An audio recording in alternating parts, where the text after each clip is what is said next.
My name is Kyle Ambert. I'm a PhD student in the Department of Medical Informatics and Clinical Epidemiology here at Oregon Health and Science University. And this is my dissertation research.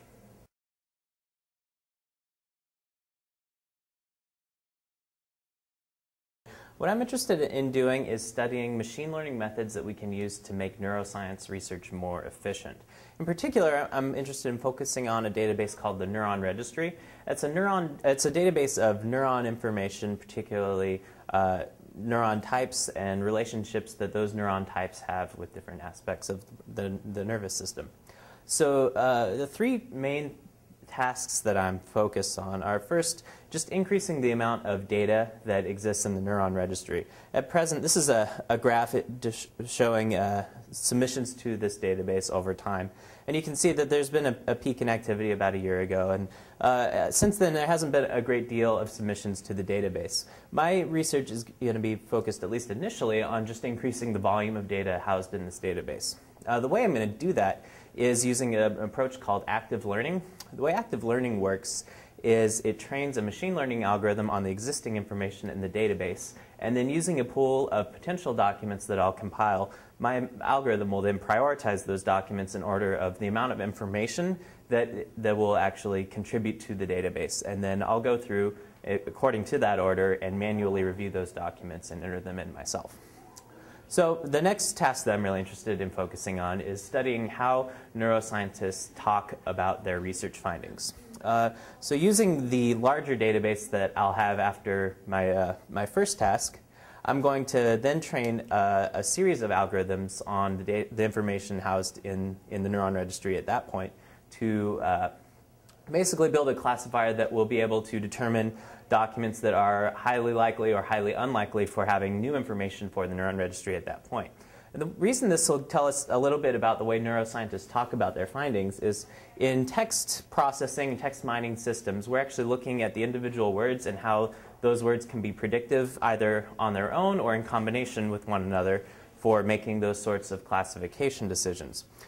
So by comparing different approaches to slicing up those sets of words, I'll actually be able to make some interesting conclusions as to how neuroscientists differ from, say, microbiologists in talking about their findings. And that'll, I think, be helpful for neuroscience machine learning algorithms, but also just text mining in general. So from there, the last task that I'm interested in focusing on has to do with what's called community database curation. So the Neuron Registry fits into a class of databases that are called community databases. You might think of Wikipedia as something along these lines. And what sets that apart from standard databases is, like in normal database development, we have a set of people who are just given the task of adding information to a database. Now, in community database, and this is probably where Wikipedia would be a good example, anybody can really submit information to this database. And then there is an administration committee charged with reviewing those submissions and making sure that they make sense. But as soon as somebody submits something, it basically goes live in the database.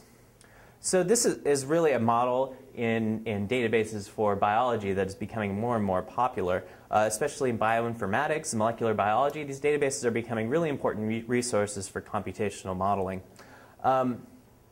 So one of the ways I'm going to address the problem of making the information review process more efficient in a community database setting is by developing what I'm calling a submission classifier. And the way this is going to work is that my classifier will monitor the database for changes over time, so that basically the administration committee doesn't really need to monitor the database themselves anymore. And by using information that my classifier will be able to pick up from what's already in the database at this point, we'll be able to build up a model of what's really likely to be a new submission and what's unlikely, what could be spam, what could just be incorrect information or maybe the wrong reference associated with correct information. My classifier will be able to make these determinations, and anytime there's something that the Neuron Registry administration needs to look at themselves, it'll send them a notification, and then in the end save them a lot of time, and they'll be able to focus on doing other research. So that's just sort of a large-scale view of my dissertation project. I think in the end we'll get some useful resources for both neuroscience and machine learning in general. Thanks.